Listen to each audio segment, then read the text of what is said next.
3:33। रोहन की आंख अचानक खुल गई। घड़ी की तरफ नजर गई तो उसका दिल एक पल के लिए रुक सा गया। रात के ठीक 3:33। पिछले 4 दिनों से यही समय था, हर रात बिना नागा किए, न 1 मिनट आगे न 1 मिनट पीछे। ठीक 3:33। बाहर गांव में सन्नाटा था, ऐसा सन्नाटा जो सुनाई देता है जैसे हवा भी सांस रोककर बैठी हो। रोहन ने करवट ली और तभी उसे लगा कमरे में कोई और भी सांस ले रहा है। वो 4 दिन पहले यहां आया था, काली घाट, अपने पुरखों का गांव। दादी की मृत्यु की खबर सुनकर, शहर की भागदौड़ भरी जिंदगी से निकलकर जब वो इस गांव की उस पुरानी हवेली में घुसा था तो उसे एक अजीब सी शांति महसूस हुई थी। लेकिन वो शांति सिर्फ एक भ्रम थी। गांव वालों ने उसे पहले ही आगाह किया था, बेटा रात को बाहर मत निकलना, और अगर नींद टूटे तो घड़ी मत देखना। तब रोहन हंस दिया था। शहर में पला बढ़ा लड़का इन बातों पर कैसे यकीन करता। लेकिन अब वो हंस नहीं पा रहा था। पहली रात कुछ खास नहीं हुआ था, बस एक अजीब सी आवाज, जैसे कोई दूर से, बहुत दूर से धीरे धीरे चल रहा हो। पत्थर के फर्श पर नंगे पैरों की आवाज, धप धप धप। रोहन ने सोचा शायद कोई बकरी या कुत्ता होगा। उसने करवट बदली और सो गया। दूसरी रात आवाज थोड़ी करीब थी। तीसरी रात वो आवाज उसके दरवाजे के बाहर आकर रुक गई थी। और फिर एक फुसफुसाहट, इतनी धीमी कि रोहन को यकीन ही नहीं हुआ कि उसने सच में कुछ सुना है। बस इतना समझ आया कि कोई उसका नाम ले रहा था, रोहन। रोहन बेटा। वो आवाज हूबहू उसकी दादी जैसी थी। लेकिन दादी तो जा चुकी थी। चौथी रात, यानी आज, रोहन जाग चुका था और घड़ी 3:33 दिखा रही थी। उसने खुद से वादा किया था कि इस बार वो दरवाजा नहीं खोलेगा, चाहे कुछ भी हो जाए। लेकिन तभी कमरे के कोने से एक हल्की सी सरसराहट सुनाई दी। उसने धीरे से गर्दन घुमाई।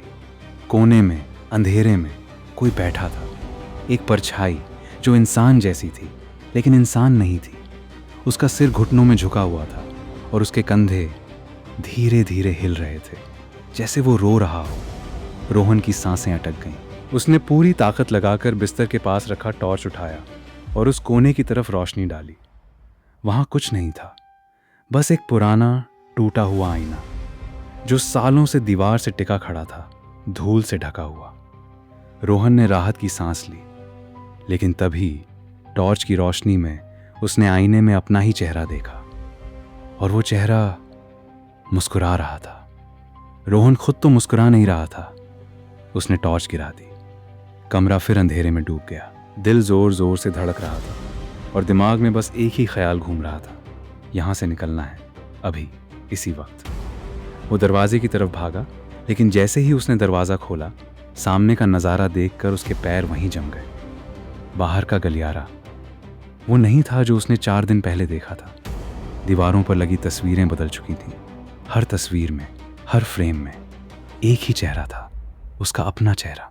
बचपन की तस्वीर में भी, जवानी की तस्वीर में भी, और एक तस्वीर में वो ताबूत में लेटा हुआ था, आंखें बंद, चेहरा शांत। रोहन की टांगें कांपने लगीं। उसने पीछे मुड़ने की कोशिश की, लेकिन दरवाज़ा गायब हो चुका था। सिर्फ एक ठोस दीवार थी, जैसे कमरा कभी था ही नहीं। तभी गलियारे के अंत से वही फुसफुसाहट फिर सुनाई दी, रोहन बेटा, अब और मत भागो। वो आवाज की दिशा में बिना चाहते हुए भी धीरे धीरे चलने लगा। हर कदम पर दीवार की तस्वीरें उसे घूरती रहीं। हर तस्वीर में उसकी उम्र बदलती जा रही थी, जैसे कोई उसकी पूरी जिंदगी को पल पल करके इन दीवारों पर सजा गया हो। आखिरी तस्वीर के पास पहुंचकर वो रुक गया। ये तस्वीर सबसे अलग थी। इसमें रोहन एक अस्पताल के बिस्तर पर लेटा था। चेहरे पर नलियां लगी हुई थीं, आंखें बंद, और तारीख लिखी थी। आज की तारीख से ठीक 4 दिन पहले, वही दिन जिस दिन वो काली घाट आया था। उसके सिर में एक तेज दर्द उठा, जैसे कोई पुरानी दबी हुई याद जबरदस्ती बाहर आने की कोशिश कर रही हो। धीरे धीरे टुकड़ों में उसे कुछ याद आने लगा। एक सड़क, तेज बारिश, और एक ट्रक की तेज रोशनी सीधी उसकी आंखों में। फिर अंधेरा। नहीं, रोहन ने बुदबुदाते हुए कहा। नहीं, ये सच नहीं हो सकता। लेकिन फुसफुसाहट अब उसके बिल्कुल पास आ चुकी थी, इतनी पास कि उसे अपनी गर्दन पर ठंडी सांस महसूस हुई।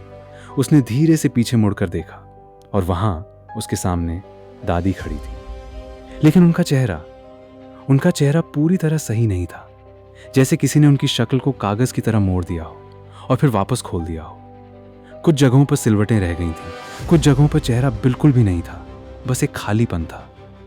दादी, रोहन की आवाज कांप रही थी। आप तो मैं जानती हूं बेटा। दादी की आवाज में एक अजीब सी नरमी थी, एक दर्द भरी ममता। मैं जानती हूं कि तुम्हें याद नहीं है, हर बार तुम्हें याद नहीं रहता। हर बार का मतलब? दादी ने हाथ बढ़ाकर उसका गाल छुआ। उनकी उंगलियां बर्फ जैसी ठंडी थीं। तुम्हारा एक्सीडेंट हुआ था बेटा, 4 दिन पहले नहीं, 4 साल पहले। उस रात जब तुम शहर से यहां आ रहे थे मुझसे मिलने, बारिश में ट्रक ने तुम्हारी गाड़ी को टक्कर मार दी थी। रोहन का सिर घूमने लगा। नहीं, मैं तो यहां खड़ा हूं, आपसे बात कर रहा हूं, मैं जिंदा हूं। तुम्हारा शरीर शहर के अस्पताल में कोमा में पड़ा है बेटा, पिछले 4 सालों से। और तुम्हारा मन हर रात इसी गांव में, इसी घर में वही 4 दिन दोहराता है, बार बार। मुझसे मिलने आना, मेरी मौत की खबर सुनना और फिर 3:33 पर जागना, क्योंकि यही वो पल था जब ट्रक ने तुम्हें टक्कर मारी थी। रोहन पीछे हटा, दीवार से जा टकराया। नहीं, ये झूठ है, ये सच नहीं हो सकता। हर बार तुम यही कहते हो। दादी की आंखों से, अगर उनके पास आंखें बची होती तो शायद आंसू निकलते। और हर बार तुम भूल जाते हो। तुम्हारा दिमाग इस सच को सह नहीं पाता, इसलिए हर रात 3:33 पर सब कुछ फिर से शुरू हो जाता है, एक ही लूप, बार बार बार बार। तो आप भी, मैं भी मर चुकी हूं बेटा, असल दुनिया में 3 साल पहले।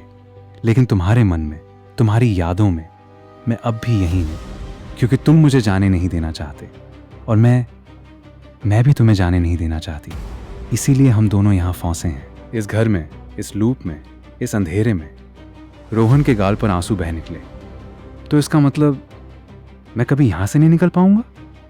दादी ने एक गहरी, दर्द भरी सांस ली, या शायद वो सिर्फ एक याद थी सांस लेने की। आज रात अस्पताल में डॉक्टर्स तुम्हारे परिवार से एक फैसला मांगेंगे। तुम्हारी माँ है, वो फैसला नहीं कर पाएगी, लेकिन तुम्हारे पापा, वो शायद हाँ कह दें। किस फैसले की बात कर रही हैं आप? दादी ने कुछ नहीं कहा, बस उसकी आंखों में देखा, और उस खामोशी में रोहन को सब समझ आ गया। तभी दीवारों में दरारें पड़ने लगीं, पूरा घर कांपने लगा, जैसे कोई उसे भीतर से तोड़ रहा हो। तस्वीरें एक एक करके गिरने लगीं, और हर तस्वीर के गिरते ही रोहन को एक एक याद वापस मिलने लगी। अस्पताल का वो सफ़ेद कमरा, मशीनों की बीप बीप, माँ का रोना, पापा का हाथ उसके माथे पर। दादी! रोहन चिल्लाया। मुझे डर लग रहा है। डरो मत बेटा। दादी की आवाज़ अब बहुत धीमी हो चुकी थी, जैसे दूर जा रही हो। 3:33। वो सिर्फ वो पल नहीं है जब तुम्हारा एक्सीडेंट हुआ था, वो पल भी है जब तुम्हें आज़ाद होने का मौका मिलेगा। हर रात ये मौका आता है, और हर रात तुम डर के मारे इसे छोड़ देते हो और वापस इसी लूप में लौट आते हो। तो मुझे क्या करना होगा? जाने दो बेटा, मुझे जाने दो, इस घर को जाने दो, इस गांव को जाने दो, और अपने आप को भी। घर की छत से धूल गिरने लगी। दीवारें अब पूरी तरह टूट रही थीं, और उनके पीछे से एक तेज सफेद रोशनी झलकने लगी, जैसे किसी दूसरी दुनिया का दरवाजा खुल रहा हो। रोहन ने आखिरी बार दादी की तरफ देखा। उनका चेहरा अब धुंधला पड़ने लगा था, जैसे धुआं हवा में घुल रहा हो। मुझे माफ कर दो बेटा, उन्होंने कहा। मैंने तुम्हें बहुत लंबे समय तक यहां रोके रखा। नहीं दादी, रोहन ने रोते हुए कहा। मैं ही रुका था, मैं ही डरता था आगे बढ़ने से।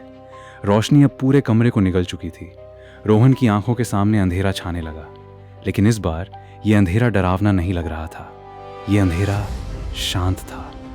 4 दिन बाद शहर के उस अस्पताल में एक मशीन की बीप की आवाज़ अचानक बदल गई। नर्स दौड़ती हुई आई डॉक्टर्स कमरे में भागे, लेकिन जब उन्होंने रोहन की धड़कन जांची तो सब हैरान रह गए। 4 साल के कोमा के बाद रोहन की आंखें धीरे धीरे खुल रही थीं। उसकी माँ, जो हर रोज़ उसके बिस्तर के पास बैठी रहती थी, उसका हाथ पकड़कर फूट फूट कर रोने लगी। पापा ने डॉक्टर को गले लगा लिया, लेकिन रोहन की आंखों में एक अजीब सी उदासी थी। उसे सब कुछ याद था, वो 4 रातें, वो घर, वो गलियारा और दादी का वो आखिरी वाक्य। उसने कमज़ोर आवाज़ में सिर्फ इतना पूछा, दादी, दादी कहाँ हैं? माए का चेहरा उतर गया। उसने आंसू पोंछते हुए कहा, बेटा, दादी तो 3 साल पहले ही गुजर गई थी। तुम्हें याद नहीं? रोहन ने कुछ नहीं कहा।